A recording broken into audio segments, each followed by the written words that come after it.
This is the book of Revelation, chapter 11, verse 14, and it reads, it says, the second woe is past, and behold, the third woe cometh quickly.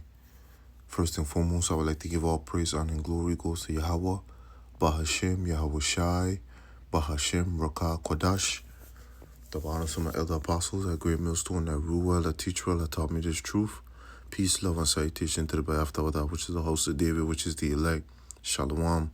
So Brother Yanaga here from the Providence, Rhode Island camp, coming back to you again with another one. Okay, and things are really heating up, man.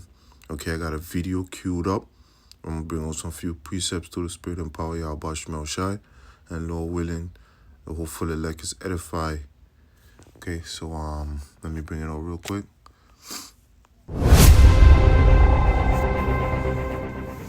The warning bells of war are ringing loud in Europe, and this message is coming straight from Moscow's highest corridors of power.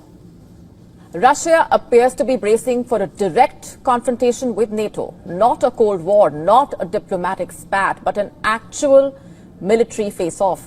Russian President Vladimir Putin's top spy chief has publicly accused the NATO of increasing its military activity in the border area surrounding both Russia and Belarus. And this, he said, has prompted both Russian and Belarusian security services to prepare for, quote-unquote, preemptive measures against NATO countries. While holding talks with the Belarusian president, the head of Russia's SVR Foreign Intelligence Service has said, and I'm quoting here now, we feel and see that European countries, especially France, Britain and Germany, are increasing the level of escalation around the Ukrainian conflict. So we need to act preemptively. We are ready for this, quote unquote. And the spy chief further said that Russia would inflict, quote unquote, damage on the entire military alliance if NATO threatens Moscow or Belarus, adding that Poland, Lithuania, Latvia, Estonia would be, in his words, the first to suffer. Remember, in April 2022, Russian bombers and fighters practiced delivering surgical strikes in drills in the Baltic region. The drills involved over 10 crews of Su-24M and Su-27 aircraft. But why is Naryshkin saying all of this really? Is the NATO actually building its forces near Russia and Belarusian borders? You see, just 2 weeks ago, Germany deployed a 5,000-strong armored brigade in Lithuania, marking Germany's first permanent foreign troop deployment since the Second World War. And where did they place them? Right on Lithuania's border with Belarus. And there's more, by the way. Poland and the Baltic states like Estonia, Latvia, Lithuania announced plans to withdraw from an international treaty banning the use of landmines, citing growing threats from Russia. And in mid-February, Finland and American troops carried out massive drills preparing for a winter war near the Arctic region. And just earlier today, the Finnish government decided to keep the border with Russia shut until further notice, without specifying any further details. So as the NATO increases troop presence in its eastern flank and carries out drills for a future war, we are circling back to that big question: what do preemptive measures really mean for Moscow? Just last December, Belarus's president said the country is hosting dozens of Russian nuclear weapons and was in the process of preparing facilities that could accommodate Russia's latest hypersonic ballistic missiles. And just last Friday, Putin said Russia's naval-based nuclear weapons have been completely modernized. You have to listen to this. The share of modern weapons and equipment in the naval strategic nuclear forces in Russia is already 100%, and I would like to emphasize that this figure must be maintained in the future. And Russia's 2024 doctrine now treats any conventional attack backed by nuclear powers as a ground for atomic retaliation, a direct threat to NATO's Article 5 Mutual Defense Pact. So, with the NATO boosting troops near Russia's borders, Eastern European countries pulling out of arms treaties, and Moscow preparing for preemptive action, the war bells between Russia and the NATO are ringing loud and clear. Okay, so yeah, man. Okay, breaking news, man. Okay, things is heating up, man. Okay, things is heating up over there, man, in the east, man. All right, and we are to be the watchmen for the house of Israel and give them warning. Okay, give them warning, man. Okay, from the Lord, man, that yo, this third world war is gonna pop off, man. Okay, as the title reads here, Russia gets ready for war against NATO now. Let me get the scripture real quick. Ezekiel 38:1, and it reads, it says, "And the word of the Lord Yahweh Bashim Shai came unto me, saying, Son of man, set thy face against Gog, the land of Magog, the chief prince of Meshech and Tubal, and prophesy against him, and say, Thus said the Lord Yahweh Bashim Shai, Behold, I am against thee, O Gog, the chief prince of Meshech and Tubal. I will turn thee back and put hooks into thy jaws, and I will bring thee forth, and all thy armies, horses and horsemen, all of them clothed with all sorts of armor, even a great company with bucklers and shield, all of them handling swords, Persia, Ethiopia, and Libya with them, all of them with shield and helmet, Gomer and all his bands, the house of Togarmah of the north quarter, and all his bands, and many people with thee. Okay, so you know the Lord, man, is bringing up all these nations, especially the BRICS nation, right? Okay, bringing them all out, man, with all types of military, you know, you call it nuclear capabilities, right? Okay, so these smaller, weaker nations, along with Russia, right, is getting ready, man. Okay, but ultimately Russia is going to knock this thing off, man. Okay, so we be prepared, man, because the Lord, we almost there. We at the door. Okay, and this is beautiful, man. Okay, this is beautiful, man. All right. So yeah, man, this is beautiful, man. That the war bells is ringing, right? And matter of fact, let me grab another scripture. Slakia.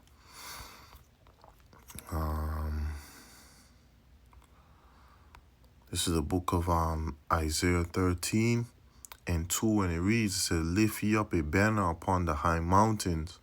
Okay, exalt the voice unto them, shake the hand, that they may go into the gates of the noble," right?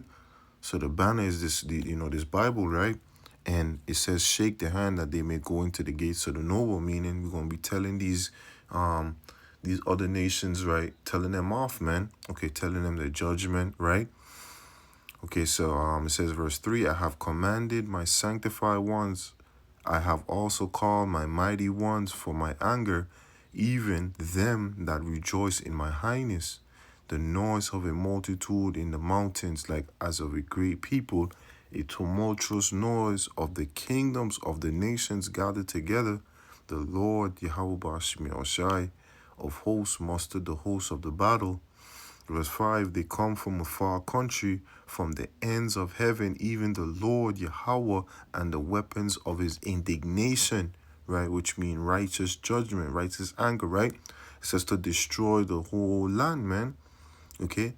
So Russia, man, Russia is going to pop this thing off, man. And Russia is going to destroy, through the spirit and power of Yahweh Shemel Shai, Yahweh Shai is going to knock this place from off the face of the planet Earth, man. Hold on, let me see. Was that Amos? Let's see if Amos, right? Amos 9:8, and it reads, it says, "Behold, the eyes of the Lord Yahweh Bashim Shai are upon the sinful kingdom, and I will destroy it from off the face of the earth, saving that I will not utterly destroy the house of Jacob, Yaquab." Okay, said the Lord Yahweh. Okay, so the Lord is going to take this place out, man. All right, so this is the reason why we got to get right, man, with the Lord. Matter of fact, he'll say this, right? Verse 9, "For lo, I will command and I will sift the house of Israel." Okay, Yasha Allah, right? "Among all nations, like as corn is sifted in the sieve, yet shall not the least grain fall upon the earth. All the sinners of my people shall die by the sword, which say the evil shall not overtake nor prevent us. Right? Okay, so the Lord is going to sift his elect, man. Okay, the house of David, right? The beloved, right?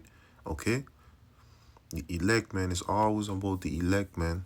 Okay, so the Lord is going to sift his people, the elect, but all the 2/3, all the heathen nations, all the children of the wicked, right? Like it says, all the sinners, right? But importantly, of the Lord's people will die by the sword, man. Okay, and the sword come in multiple forms and fashions, man. Whether it be the modern day gun, whether it be the vaccinations, or whether it be the you know, the big one, man, the nuclear intercontinental nuclear intercontinental ballistic missile, man. Okay, it says, in that day I will raise up the tabernacle of David, right, that is fallen, and close up the breaches thereof. So this is the reason why we're seeing the northern and the southern kingdom coming together, right? It says, and I will raise up his ruins, and I will build it as in the days of old, man. Okay, so matter of fact, let me grab another one. Salakia. It says, beat your plowshares. Okay. So, so beat your plowshares. Okay. This is Joel. Let's see. This is Joel. I'll start at 9. Y'all start at 9. It says Joel 3 and 9, and it reads, proclaim ye this among the Gentiles. Prepare war. Wake up the mighty men. Let all the men of war draw near. Let them come up. Beat your plowshares into swords and your pruning hooks into spears. Let the weak say, I am strong, man. So going into these other nations that didn't have nuclear capability, you just had I think it's US saying that they're trying to get into a deal with Iran for stop them from making nuclear capabilities. Well, you know, these things are already made and they're gonna be used, man. Okay, you're not gonna just, you know, the smith is not gonna just create these things, right, to not use them, man. These things are going to be used. They are going to be launched, man. This is thus said the Lord, thus said the Bible, man. Okay, but going back to let the weak say I'm strong. Okay, going into these other nations that is surrounding themselves around Russia, man. Okay, the BRICS nation, man. Okay, and ultimately the scriptures say the beast shall hate the whore, man. Okay, then those other European nations, right, is going to launch missiles overhead to America, man. All right. Verse 11, assemble yourself and come all ye heathen, and gather yourself together round about. Thither cause thy mighty ones to come down, O Lord Yahweh. Let the heathen be awakened, and come up to the valley of Yahweh Shaphat, for there will I sit to judge all the heathens round about, man. Okay. And when you read up, it says, because, you know, they have cast lots for all people, man. Ultimately, they touch the apple of the Lord's eye, man. Okay? This is the reason why the Lord is going to judge these heathen nations, man. For us, man. The Lord is doing this for us, man. At the end of the day. All right? It says, verse 13, put ye in the sickle, for the harvest is ripe. Come, get you down, for the press is full, the fat overflow, for their wickedness is great. Right? Okay, let's roughly paraphrase the scripture say the Lord cometh out of his place to punish the inhabitants of the earth, man. Okay? So the Lord is not playing, man. The Lord is getting down, man. It says, verse 14, multitudes, multitudes in the valley of decision. For the day of the Lord Yahweh, Bahashim Yahushai, is near in the valley of decisions. Beautiful. So yeah, man, the war bells is ringing. Okay, the Lord is right there at the door, right? And hopefully, right, I'll be a part of the hopeful elect, which in other words, you know, salvation is right there at the door too as well. So I just want to end this lesson off by giving all praise, honor, and glory. Go say how Bashim Shai, Bashim Makakodash. Okay. Lord, when I put this link in the description box, okay, for you sincere brothers and sincere sisters, right? Akia Mo Akwaf, and Shalom to the elect. Shalom.